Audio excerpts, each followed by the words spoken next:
talking about this NBA slate. The NBA has been kind of a craziness, and Sheets with the big one on Wednesday on the slate where you needed more points than I think you've ever needed in this tournament that I've ever seen before. I've never seen these scores before where you have to have players averaging. Your average player has to get you 60 in order to win. It's kind of crazy. It's kind of crazy these days. But there's not as much, like, from first look, just as my first thoughts on this one is there's not as much early like value that there has been. Like, we're not seeing the 8-9xers. There's still value, but it's not quite at the same level. Of course, it's a long day ahead of us, and who knows if somebody gets announced out, the whole slate's going to change. So this is really just a first look and give us an idea of what we're going to try and do. I'll be live at 6 Eastern either way and go through this. Sheets, how are you doing? How did yesterday go? And any overall thoughts on anything? Well, we had the dinner last night. Yeah, how did it go? It went great. And didn't play the one game NBA slate, and I got destroyed in the showdown. Oh my God. I played 100 lineups in the showdown and cashed one lineup. Oh my God. Yeah, I went all the AJ Brown and who else? Noah Brown, McLaurin. It was a destroying kind of slate. You thought it'd be a better game, right? Yeah, you needed two running backs from Washington, the running back from what's it called from three Philly. Running back slate, huh? Three running back and three running back, a tight end, and two kickers was the winner. That was not going to be me. Somebody posted they won $1 million that I was seeing with Saberson, and shout out to him and to Saberson. I don't know what tournament that was. I didn't even see any tournament that had $1 million. There was no tournament last night that paid $1 million. No, he won $1 million. You can. It's right here on Twitter. I got it right. I had it called up a second ago. It was this, maybe it was like a 44-44 or something that I didn't know about. That's the only thing I could think of. Because for a showdown slate? I just saw that he won $1 million. I saw $1 million on it. In a showdown slate, though? Or was it from the Sunday? It was from yesterday. Yeah, okay. It was I'm looking at it. It's $1 million, and it must have been like a 44-44 or something. Yeah, okay. Well, I wouldn't have won that either. Yeah, I wouldn't have either. So I'm glad I wasn't anywhere near that. I didn't play as much, but I didn't do well either on the slate. It was just took all the passing game. That didn't work it out at all. These Thursday night slates can be a little bit rough sometimes. So I got that one wrong. So again, this is the way football works. So is Washington actually no good? Well, no. Well, I mean, in all fairness, they had a lead going. They had a lead with 10 minutes left in the fourth quarter. Oh, okay. I wasn't even aware how the game. Yeah, they were leading at halftime. They were leading in the. Okay, fair. It looked like Philadelphia couldn't move the ball on them, and then all of a sudden, it just erupted in the fourth. Okay. Yeah, but no, I think Washington's still solid. They're just, this is not their year to win it, but they're going to have a year coming up pretty soon. I think that's going to give them a chance. But all right, we'll talk about this NBA slate. Yeah, it's, as I mentioned, there's value, but it's not like we're getting the 8 or 9 Xers early on. So, and I can't emphasize enough how important it is to get, like, you really want the upside with the value, and guys like Case and Wallace who show up when we get these big slates, and if there's other news that comes in, there's certain guys that I think we're just going to have to, like, try to not play because we don't think they're going to put up 35 or 40. Like, you're looking for 10x now from your value a lot of the time. And Case and Wallace, who was totally fine the other day, and when I think we both played it. Actually, he might have been in your lineup to finish. Yeah, third. He was my hero. He was your hero, but with 22 fantasy points. That was it. He was the only one on your team, I think. With less than 5 steals. 5 steals, just like you drew it up. That's repeatable, right? The 5 steals. I'm not trying to use him. I was just using him as an example of just that there's just so many other guys that are getting like these just ridiculous nights, and we'll try to figure out what we've got from a first look point of view. But there's going to be some news later on. I just have some feeling that we're gonna probably be doing. And there's all kinds of Q tags, strewn throughout my whole my whole feed here. Yep. All right. We'll start off with Miami and Indiana. What do you like, if anything, from this game? Yeah, so I got a couple of guys, and overall on the slate, I agree with you. I mean, there's no raging value here. And then when I ran my Sims or whatever, I was getting like a decent amount of guys like eeks, and that's just kind of the way it's going to be. So Benedict Mathurin and Miles Turner both showing up as okay values here at 6,200 and 6,900. And aside from that, Bam, as usual, just kind of looks, I guess, just kind of okay. I'm not getting the Tyler Hero this time. So kind of an uninspiring game, I guess. But I'm just checking it. I'm cheating to see if I got any of this in my actual. Yeah, I ended up getting like 30% Matherin when I ran this stuff, and that's what happens when you have slates that at least at a particular snapshot in time, like don't have that great value. Those 5K, $5,100 to $6,900 guys just show up as being good plays just because of the way salary distributes. Yeah, I agree. It's and for what it's worth, Matherin, since in this current role, hasn't he's been 50, 31, 32, 38, 37, 56, 40. He's certainly averaging plenty, and there's probably a lot of upside on that projection of him at 33 that Saberson has right now.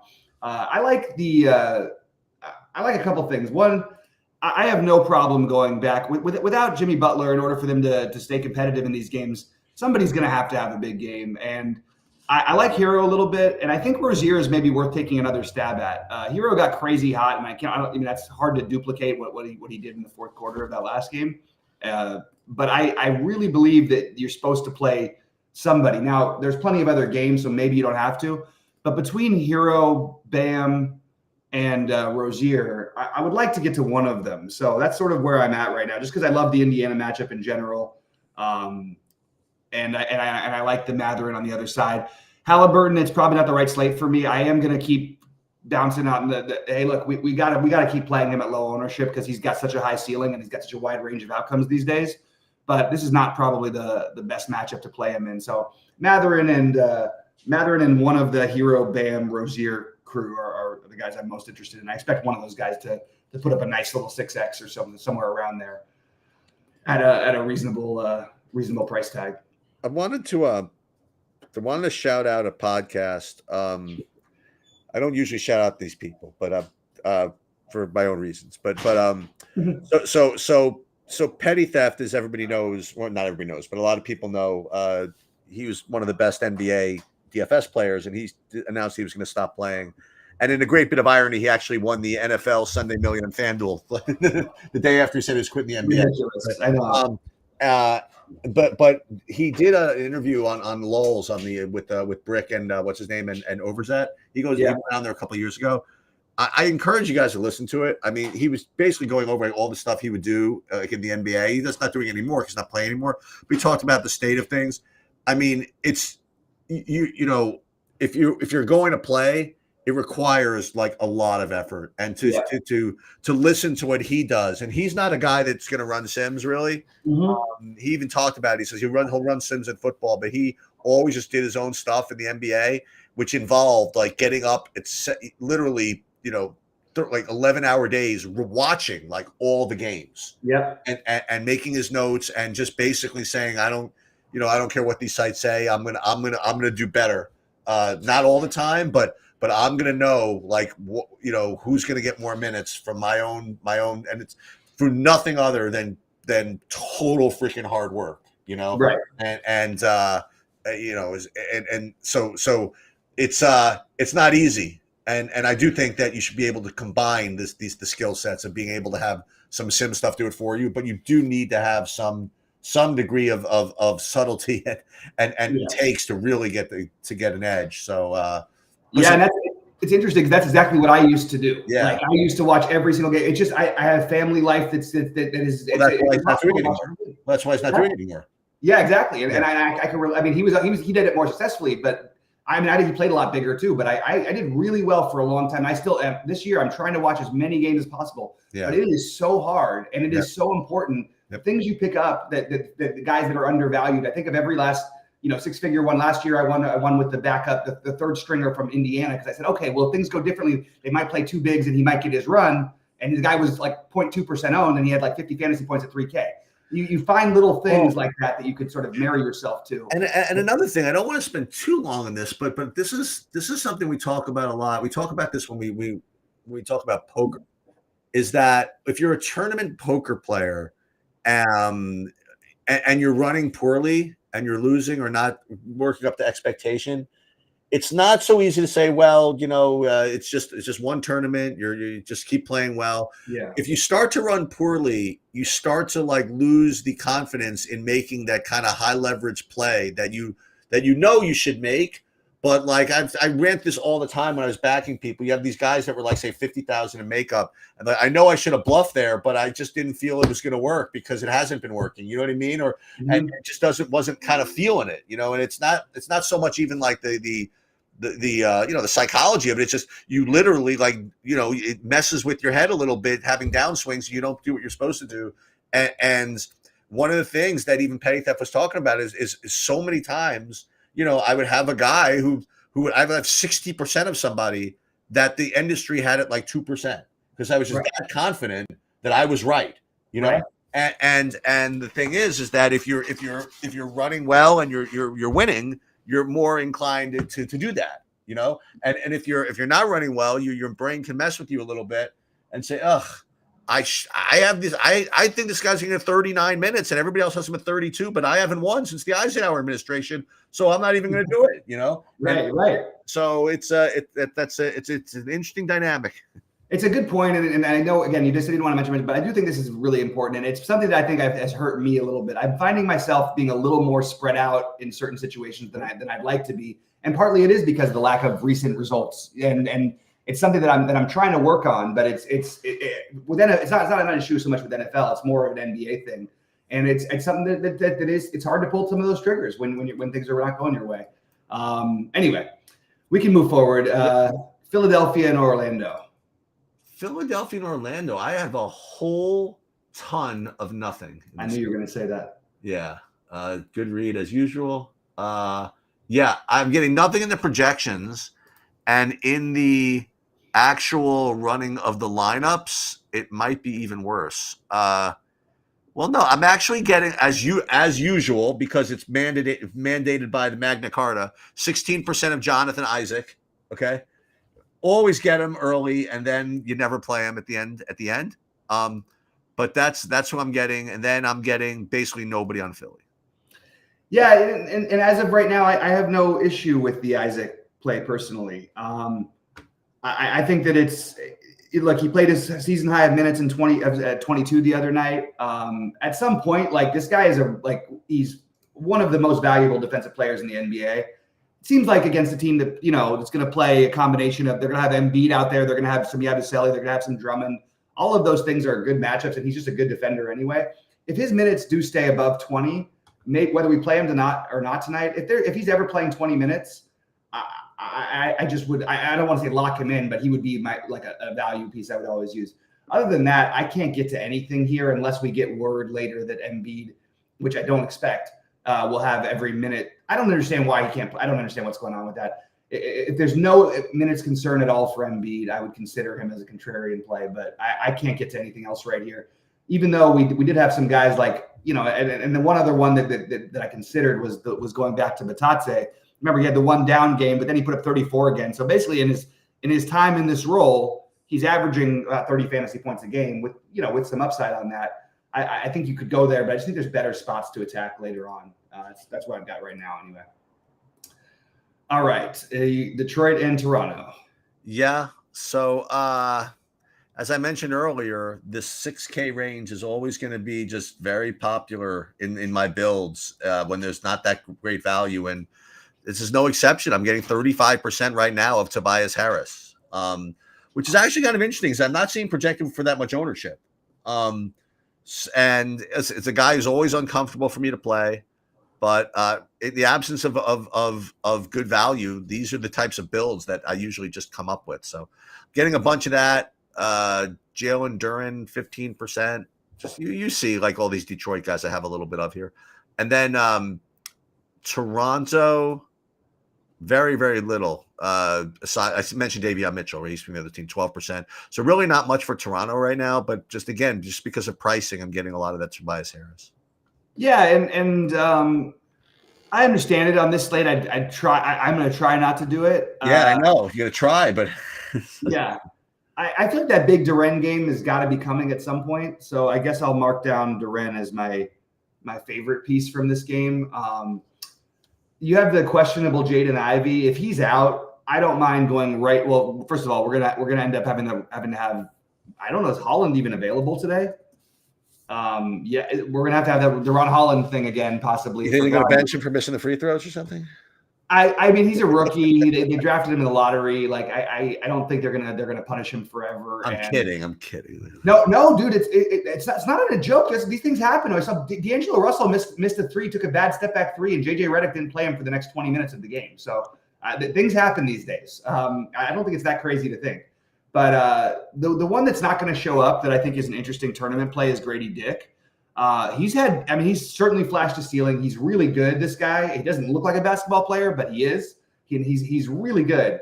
6,300 for Grady Dick and RJ Barrett. All these guys are guys who within my mind, but I don't really feel that strongly about any of them. My favorite play right now would be Duren, but I'll keep an eye on the Ivy news. And if you want to speculate if Ivy's out, if they let Marcus Sasser get any run, the guy can put up numbers in a hurry. So just throwing that out there, because he would be, if you're going to speculate against Holland, I think that he would be the other one who benefits for what it's worth. And they really should have won that last game. Oh boy, that was a rough one to lose. They've actually played really good basketball this season, considering where they were last year. All right, next up, do we have your Knicks? Oh no, we have Cleveland. Yeah, are they still undefeated? So yeah, they're undefeated. And they have the rematch of the other night where Zach LaVine just completely went berserk on them. He did.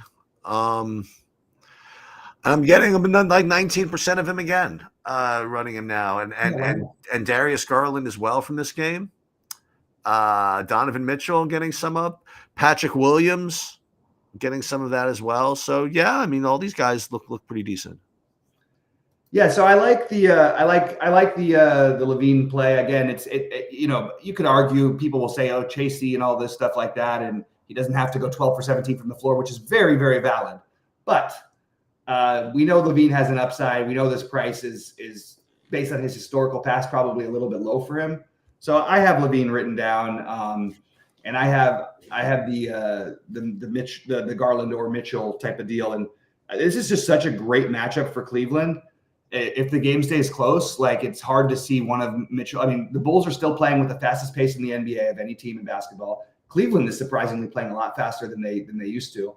And I think that you could definitely make an argument for those guys. And I think you could make an argument for Karis LeVert. But the ones I would probably feel the best about would be Mitchell. But I have no issue with Garland, and LeVert would be the off the bench. I think there's something some upside there for him anyway. But that's what I've got here. All right, Brooklyn and New York. Now, I don't know if this was from before or whatever, but it came across, I got a notification that Claxton was out, maybe? I think that he might be out tonight. I thought he was out tonight, but I'm not 100% sure. Yeah, he is. He's out. Yeah, and I had him projected for 30, so that's got to go somewhere. So we have to rerun that and see what happens. Is it going to be the Clowney again? Clowney's only 3,500. Yeah, it was not that long ago that they said that. So we'll wait to see what the updates. But I like Ben Simmons. Why not Ben Simmons? Right? I don't know. He stinks. What in terms of what though? Like in terms of fantasy points, especially fantasy points. He also plays center / point guard for them. That's true. He's put up. I mean, what does he put up? Okay, so he's 4,800. He's put up 32, 28, 21, but that was with Claxton. 37. So the games without Claxton, fair enough. He's been solid enough. I think he's a good contrarian play. We getting anything else here? You getting any Knicks here? Let me just see what I'd be getting here. All the cues on the Knicks. Ugh. Yeah. Let me see. Knicks. I'm getting another 20% of Cat like every day. So why not? And then we have to see what happens with Brooklyn. So basically it's Cat. 10% Anunoby, 10% Michael Bridges, I guess, from this game. I don't know. We have to see what happens with this Nets news though. Yeah, absolutely. And I want to see what updates for sure. I do think that Clowney is going to end up looking like a reasonably good play. I think Jalen Wilson will end up looking a little bit better. And I think that Cam Thomas is also like, he's at the price point now where I think you're supposed to like, look, this guy will find any narrative he can to try and shoot the ball more. So if you tell me he's going to be playing in Madison Square Garden, and anytime that happens for any of these shooters, I just always want to take a little gamble on it. Cam Thomas, I have it Simmons, Thomas, or Clowney, and I just feel the same way I do with everything with the Knicks with these minutes. One, I don't feel like anyone can be that bad of a play, and two, I think we kind of like, I mean, Cat has been unbelievable offensively for the Knicks, and consistently unbelievable. It's like kind of like weird, like where are they getting this 46 projection from, considering that he scored more than, like, he scored over 50 in 7 out of the last 9 games, including some 70s in there. So, and it's a good matchup because there's no big on the other side. Actually, I don't know if that's necessarily better for him because he likes to, a lot of it's coming from 3-point range. But I like the idea of trying to get to one of them. The Knicks, he and Brunson being my favorite. Don't mind OG or Hart, but nobody quite is a priority in this game. Just some guys I'm considering. Next up, we have Washington and Atlanta. Ouch. 28% Jonas Valanciunas I'm getting with like a 20-minute projection. Yeah, that's weird. Ouch. He put up a monster game the other night against Wemby, at least in the first half. He had like 35 at halftime. That's rough scenes. I don't know about this. Pool, 25% ownership I'm getting in the first run. That's pretty much all I'm getting from this whole game. I can't really do this for Valanciunas, though, right? I mean, so what do you think? You like either of these guys? Like anybody else in this game? So I have an interesting stat. Like Nikola Jokic has touched the ball by far more than anybody in the NBA. Like just he touches the ball basically every possession, all this stuff. Do you know who's touched the ball the second most times this year of anybody? He's in this game, and it's not the guy you'd think. Reshichet? It's not. No. It's Jalen Johnson. Oh wow! And Jalen Johnson has been unbelievable. Trey being back, and this feels like a game you'd want to go out of your way to Trey back. Trey's back, but even with Trey out, with Trey in, it's not like it was slowing him down any. He's just balling out. He's really good, and he's coming into his own this year. He's probably going to be an all-star. I think this is a totally reasonable play. I just want to get exposure to whenever Atlanta plays, and I want to get exposure to whenever Washington plays because they're probably the 2 worst defensive teams in the NBA. I think Bulls play the fastest pace. These are the 2 worst defensive. So I like the pool. I'm good with the Trey as a spend up. But I like Jalen Johnson probably just as much as I like anybody actually probably more than I like anybody in this game. And that Carlton Carrington, he looks, the eye test is definitely passing for him. He looks good. He looks like their best player a lot of the time. So I don't know who I'm going to end up here. I just have Washington, Atlanta written down that I want to get like at least some percentage of my stacks attributed to. All right. We have my Lakers next, right? Lakers in San Antonio. Yep. Lakers, San Antonio. I didn't remember getting much. 15% LeBron seems like something you have to do, for no reason, I guess. But I'm not really seeing too much value in this game. Not much at all, actually. You like anything? I love Wemby. I don't care that it's Anthony Davis. The Lakers still give up points to the center. They gave up a ton last year, even with Davis there. I just think that Wemby is like, why are we not just doing this? Like, maybe the argument is the price, I guess. But he's put up 70 in his last 2 games. He's put up 3 times in his last 6. He's put up 70 or more. That's a good number for his price. And maybe they'll give him a little uptick in minutes. Remember the other night he put up 72 or whatever, 50 real life points. He played like 29 minutes. You bump that up a little bit. He might have gotten to 60 real life points and like 85 fantasy points. It was totally on the table. So I don't mind the Wemby play, and I don't mind taking a shot on. I would prefer Anthony Davis over LeBron. But I don't mind either of those guys. That's pretty much it. Nobody projects well from this game. So I like the idea of getting an underweight game for a total that's, high, and I think probably should be a little bit higher.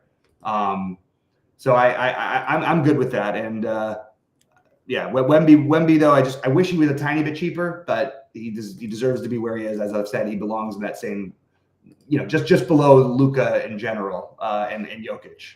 But that's why he's going to get no ownership tonight. But if you can try and if we get value later and you can play him with Jokic, that feels pretty good to me.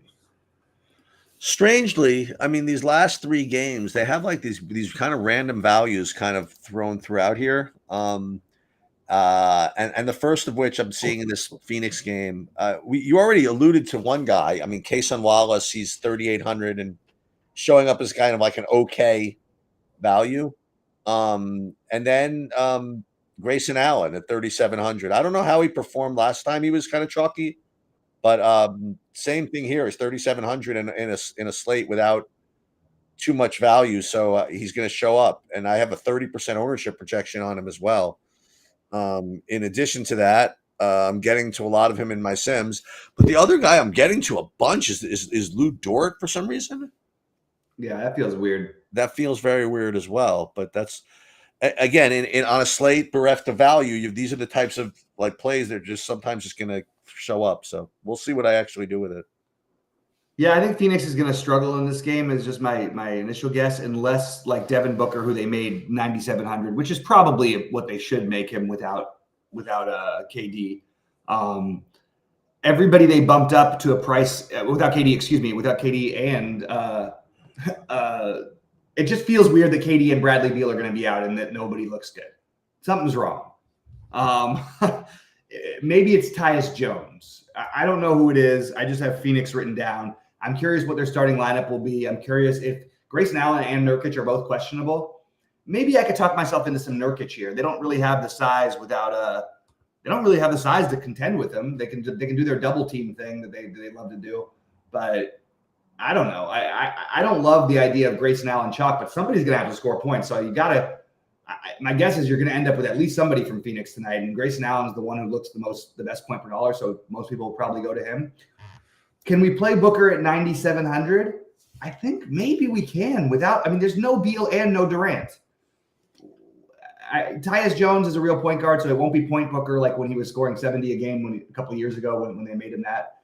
I don't know. I just feel like we're supposed to do something with Phoenix. I just don't know what it is yet. And it doesn't feel like Grayson Allen at what might be like 50% ownership is the right idea. We'll see. Just there's a range of outcomes for him, but maybe he is the right idea. I guess right now he would be the one you feel the most comfortable with. The New Orleans value is, the OKC value is very strange. The AJ Mitchell, sure. Kason Wallace, sure. I just feel like there might be other stuff better a little bit later. So I really want to and it sucks. I don't want to say everything for later, but it is an early look show, and it's hard to know how the other value shakes out. If it's the slate locked right now, I probably would play one of AJ Mitchell or Kason Wallace in most of my lineups. But if we get better value later, I'm probably gonna have no interest. That's sort of where I'm at. And remember, Shea's price went up, but there is certainly a ceiling for him as well. With no, it's always interesting to me because Shea is like the guy everybody in DFS loves to play, and I try to fade him a lot of the time. Now he's 10-7 and no one wants to play him with no Chet, and his usage without Chet has been excellent. And he's put up 77 and 51 in the last two. Obviously, you'd like better than the 51, but that was a blowout. So if this game stays close, Shea could certainly be right back in that 70 range for sure. You have another chance to play Harden in Houston. Didn't really work out in his last game. And quite honestly, hasn't really worked out for him much at all this year, it looks like, in fantasy. So I don't know about that. Kind of a random, I won't say random, but Chris Dunn has a big projection. I mean, big enough, I guess, because of his last couple of games. I mean, he had 30 and a 27. He's not usually known, at least for me, as a big upside guy. But on a slate like this, if you're going to give me, you tell me he's going to get between 25 and 30 at 4,400, when it would be nice to get to Jokic, for example. I could see why people would play him, but I don't. I mean, 28 and 31, 28 minutes, but were guys out or something? I don't know why all of a sudden he was playing 31 or 28. They started him. He's been really good because he had a huge game off he played great off the bench the night before. I don't think that you have to do it, but I definitely have Chris Dunn on my list. And I want to point out what the Clippers did was really weird the other night. It was like a 8-point game with like 5 minutes left, and I saw that. Oh, that was good for me. That was but what were they doing? And it's the same exact matchup, the same exact game, the same exact location. They're playing another one in Houston. They literally gave up when it was like 10-point game. It just didn't make any sense. You don't see that in the NBA very often. And Harden back in Houston looked like it was going to be a thing. He started off the game incredibly. He had like 28 in the first quarter. He didn't play at all in the fourth quarter. Yeah, they benched the whole team. Yeah, so I mean, he didn't even play like to start the fourth. He didn't play the start. He didn't play any part of it. No, nothing. Nobody got in. Season low in minutes. If Harden played the 37, 38 minutes, he probably ends up in the mid-50s and looks like a good play. I guess. I think Harden is in play again, and I think Chris Dunn is in play. And on the other side, I like both Şengün and Fred VanVleet. I think you pick between them. VanVleet's going to look good from a point per dollar perspective. I like a lot of centers, so maybe it's hard to get to Şengün, but I will just say that I'm not sure where these projections coming from for Şengün to score 30. You got to project a blowout for Şengün to score 39 as a median, and I have no idea why that's his projection. He just played this matchup. He only played 30 minutes in that one because they took some of their guys off the court. He put up 45 in that one, 59 the game before, 45 the game before that. I don't really know why his projection is 39. It feels like it should be higher. So I'm interested in those pieces from this game. Got to shout out my hero from this last game, Tari Eason. Tari Eason, absolutely. Shout him out at 1.2% ownership the other day for me. I think he was lower sheets. I think on the 888 he was like 0.9 or something. Maybe. This was the alley-oop, right? That I had him. Yeah, this was a good one for me. And they closed with him too, which was But they went like offense defense with him near the end. But I actually, when I was watching him play, I was kind of like a little tilted. It doesn't seem like he's actually very aggressive, but he's. I think that you got to watch him play more. He's like Mr. Aggressive. He's not necessarily aggressive trying to score. He's just all over the court. You know, he's one of those guys. All right, so let's look at Denver, New Orleans. So I think Jokic is completely a fine play here. It's going to be tough to get to him, but based on my initial runs, I was able to. I was able to play out of 150 lines. I was able to get him in like 30% of lineups, maybe. And part of it is because another bit of semi-fishy value, I guess, is Peyton Watson. So he right now is my highest owned player at 48%. And again, standing on his own, he looks like just kind of an okay value. Yeah. But in the context of the slate, he's probably a little bit better than that. So that's where I am right now. Jamal Murray, I have at 19%. And then was there a random New Orleans guy so Jalen Noel was showing up again at about 20% ownership for me as well. So this is what you're kind of dealing with today, at least so far. What do you think of Watson and Noel? And obviously Jokic is a good play, but what do you think about his bill? You can get him into your lineups today. Yeah, I'm in on the Jokic thing always. Can you look at his game log? It's kind of great. No, it's blinding. I mean, it's like the craziest thing you ever seen. And this is a guy who does not care. And look at his usage. His usage is lower than like 90% of the guys in the NBA who have the ball. Like 90% of point guards. I mean, you're talking about 26, 30, 28, 24, as opposed to some of these guys like James Harden, who's what is he at? He's been at 36, 38, 34, whatever. It's just bizarre. He's just incredible, and he's the best player in the NBA, and it's not particularly close. And he's going to be one of the best 10 players of all time. As far as tonight goes, I do think Jokic is the spend up you'd want the most. Again, he's questionable, so this game is at 8 Eastern. It's not that super late where it's going to change everything. Questionable for personal reasons. Yeah, and by the way, that makes me more scared than if he had a physical reason, because he is a very he's just a great guy. I have a man crush on Jokic. But obviously that changes the whole slate if he's out. So assuming that he's in, I like him as my favorite spend up. I am not as interested in Jamal Murray maybe as the field is, but I'm open to it. I just don't think I need to do it. I'm fine with Watson. I feel very much similarly to how I do about Murray. Just absolutely fine if I get some of it. I don't really want too much of it. And then on the other side, I think right now Noel is going to look like a great play, and by the end of the day, maybe he won't look like such a great play. I do want to give credit to DraftKings for raising the prices of a lot of these cheap guys. who were getting used the other day. So at least they've like made the 3,400 guys 4K. They made the other guys who smashed a little bit higher. That's why we don't have as much screaming value. But Trey Murphy is starting to get his legs back. He's only played 25 minutes. If they take the minutes cap off of him, I think Trey Murphy would be the best play in this game, other than Jokic. Peyton Watson played 40 minutes in that game. Wow. Yep, and that's what he's been doing. He's been playing there. They don't have that many other guys. It's a very strangely constructed team by a guy who I have a lot of respect for in Calvin Booth. I don't really know what he was building around. And in all fairness, they've won 5 in a row, and they're third in the West. So it's not like they're doing too bad. It's just weird. But yeah, so I mean, I have again, it's hard to go through priorities early in the slate, but I put that I tried to go through each game of what I wanted to do, and I like Matherin probably the most from Indiana. I like one of the hero Bam Rozier, probably leaning Bam a little bit the most actually. Sort of like Jonathan Isaac, like Duren, like Levine. I'm going sort of game through game here. One of Garland, Mitchell, or LeVert I think is a good idea. One of Simmons, Thomas, or Clowney from Brooklyn is a good idea. Always interesting to have one Nick. I'm going to see how they build out. And I can't have all this stuff, but I'm just saying percentages of some of it.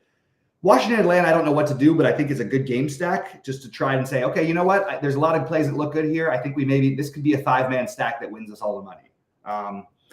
Phoenix, OKC, I'm just waiting on the Phoenix stuff. I think Phoenix is going to look a lot better if anybody's announced out. When we have two, with Nurkic questionable, there certainly is going to be some upside for whoever is available if he's out, especially and Grayson Allen as well.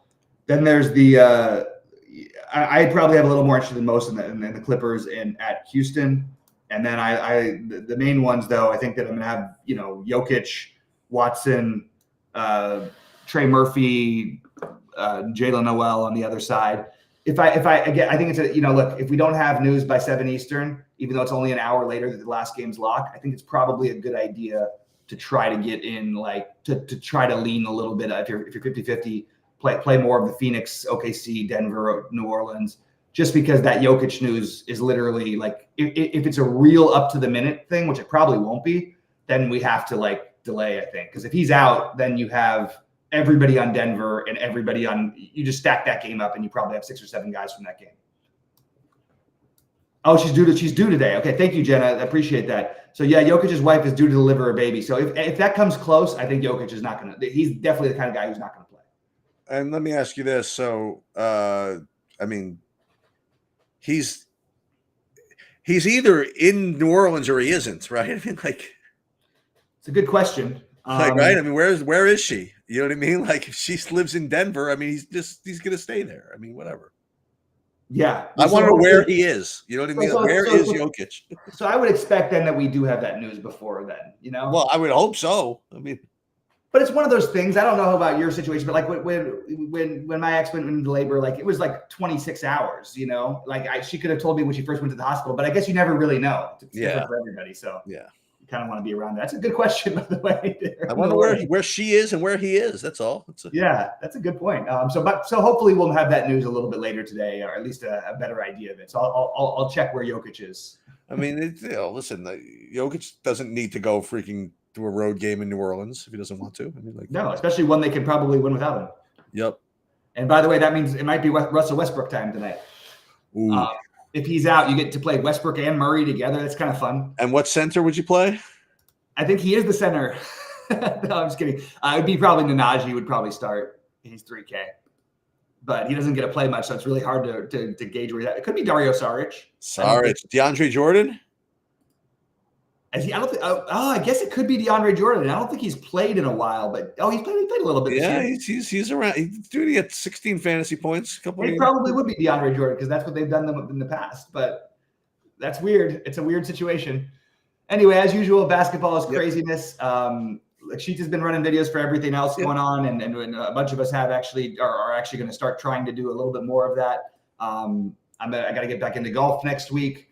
And we've got football on Sunday at 11 a.m. Eastern, and we'll be live tonight at 6 Eastern. Whether I'm definitely going to be live. Sheets is questionable. For when? The permanent Q tag. Sheets is like Anthony Davis. For when? For 6 Eastern. Oh, today I'm good. Oh, you're good. Okay, sorry. I thought it was a Q tag. I always think of you on Fridays as a Q tag. I'm always Q tag. I'm always Anthony Davis. I'm usually going to play, but Sounds good. All right, guys. Well, good luck.